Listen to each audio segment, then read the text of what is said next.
चलिए दोस्तों बात करते हैं सेकंड नए क्वेश्चन के बारे में। इस क्वेश्चन में एग्जामिनर ने कहा a person order 4 shirt of brand A and some shirt of brand B. The price of one shirt of brand A was twice that of brand B. When the order was execute it was found that the number of two brand has been interchanged. This increased the bill by 40%. The ratio of the number of brand A shirt to that of brand B shirt in the original order. यानी examiner क्या कह रहा है कि भाई उसने ना एक पर्सन ने उसने एक ब्रांड ए की 4 शर्ट खरीदी और ब्रांड बी की कुछ शर्टें खरीदी, और जो ब्रांड ए का जो प्राइस है वो ब्रांड बी से डबल है। कह रहा है यदि उनकी जो शर्ट की जो क्वांटिटी वो अलग अलग हो जाए, यानी ए वाली बी में चल जाए और बी वाली ए में चल जाए, तो उसका जो बिलिंग प्राइस है वो कितना 40% बढ़ जाता है। तो एग्जामिनर पूछ रहा है कि भाई तो बताइए कि वो जो ब्रांड ए और ब्रांड बी की शर्ट का रेशो क्या था। तो देखिए इसको हम एक्स मान के तो कर ही सकते हैं, मतलब कि भाई बी की वैल्यू को हम एक्स मान लें, उससे तो हम कर ही सकते हैं, बट हम इसे ऑप्शन की हेल्प से भी कर सकते हैं। कैसे जरा देखिए, जो ऑप्शन में रेशो दे रखा है वो रेशो किसका दे रखा है, वो the ratio the number of brand shirt A और शर्ट बी, शर्ट ए और शर्ट बी का मुझे रेशो दे रखा है। अगर शर्ट ए और शर्ट बी का मुझे रेशो दे रखा है तो इसका मतलब है कि ये ऑप्शन में जो वैल्यू होगी वो सेम वैल्यू होगी। तो ये 1 है, कह रहा है कि ये ब्रांड ए की शर्ट है 1 है, ये 2 है। तो अगर इसको मैं 4 से मल्टीप्लाई करूँ तो मेरे पास में 4 शर्ट जो होगी ब्रांड ए की हो जाएगी और 8 शर्ट मेरे पास ब्रांड बी की हो जाएगी। इसको अगर 4 से मल्टीप्लाई करूँ तो 4 शर्ट मेरे पास में ब्रांड ए की होगी और 12 शर्ट मेरे पास में ब्रांड बी की हो जाएगी। इसको मल्टीप्लाई करूँगा तो मेरे पास में 4 शर्ट मेरे पास ब्रांड ए की हो जाएगी और 16 ब्रांड बी की हो जाएगी। ये कितना 4 ब्रांड मेरे पास में ए की हो जाएगी और 20 ब्रांड मेरे पास में आपकी ब्रांड बी की हो जाएगी। अब एग्जामिनर ने मुझसे कहा कि भाई कि जो ब्रांड ए का जो प्राइस है वो ब्रांड बी से क्या है, दुगना है। इसका मतलब है कि इसकी कॉस्ट 2 रुपये होगी तो इसकी कॉस्ट 1 रुपीज़ होगी। इन दोनों को मल्टीप्लाई करूँगा तो इससे 8 रुपये मिलेंगे और इससे कितने मिलेंगे, 8 रुपये मिलेंगे। यानी कि टोटल जो बिल पे अमाउंट आना चाहिए वो कितना आना चाहिए, 16 रुपये आना चाहिए।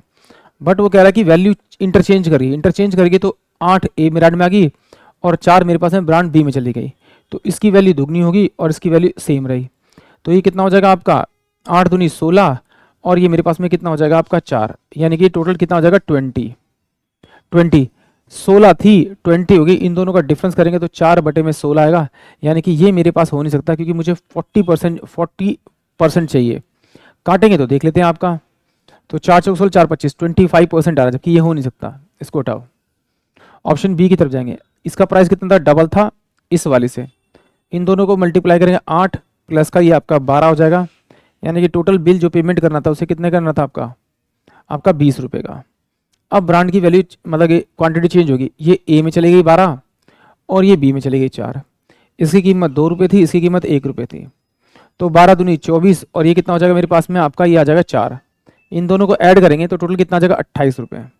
जैसे ही क्वांटिटी इंटरचेंज हुई तो वो 20 की जगह 28 पेमेंट कर रहा है, तो कितने का इंक्रीमेंट हो रहा है, दोनों का डिफरेंस करेंगे तो डिफरेंस कितना है मेरे पास 8, किस पे 20 पे, इनटू में 100 करेंगे आपका, तो ये कितना होगा 20 पंजे 100 यानी 8 पंजे 40, 40% का इंक्रीमेंट हो रहा है, 4% की बढ़ोतरी हो रही। इसका मतलब है ऑप्शन बी जो होगा वही इस क्वेश्चन के लिए करेक्ट होगा क्योंकि यहाँ पे 40% दे रखा है। इस तरह से नहीं करना तो फिर चलिए आइए फिर सॉल्व करते हैं हम लोग अपने से डिटेल मेथड से। कैसे जरा देखिए, एग्जामिनर ने मुझे क्या कहा कि भाई जो ब्रांड ए है उसकी 4 शर्ट ली और ब्रांड बी है जो उसकी एक्स शर्ट ली। जो ब्रांड ए की जो शर्ट है उसकी जो कीमत है माना कि 2 रुपये है, तो ब्रांड बी की जो कीमत होगी वो कितनी होगी आपकी 1 रुपये, यानी कि 1 रुपये। ठीक है, अब वो कह रहा है कि यदि ब्रांड की ना वैल्यू चेंज आती है यानी इंटरचेंज आती है, यानी कि अब ये क्या जो ब्रांड बी है वो ए में चल जाएगा और ए वाला बी में चल जाएगा, तो इसकी वैल्यू कितनी हो जाएगी 2x और प्लस का 4। अब ये जो वैल्यू जो है वो बढ़कर कितनी होगी 140 होगी। 140 किसका, इसका बढ़कर 140 हो गया, यानी 40% निकाल इसमें जोड़ेंगे तो 140 बटे में आपका 100 हो जाएगा। इससे मैं काटूंगा 2 सत्ते और 2 पंजे, तो ये कि 4 दूनी 8 8 सत्ते 56 प्लस का आपका 7x बराबर में आपका 5 दूनी 10x प्लस का आपका होगा 5 चौक 20। इसको मैं इधर भेजूंगा तो कितना हो जाएगा मेरे पास में आपका 3x बराबर में इसको मैं इधर भेजूंगा तो कितना हो जाएगा मेरे पास में आपका 36। इससे काटूंगा तो x की वैल्यू कितनी आएगी मेरे पास में 12, यानी कि जो मेरे पास ब्रांड बी की शर्ट थी वो टोटल 12 थी, तो यानी कि 4 रेशो में अगर मैं 12 लिखूंगा तो 4 एकम 4 और 4 तिया 12, यानी 1:3 में मेरा आंसर आएगा, यानी कि ऑप्शन बी जो होगा वो इस क्वेश्चन के लिए करेक्ट होगा। आई होप आप सभी को क्वेश्चन समझ में आया होगा।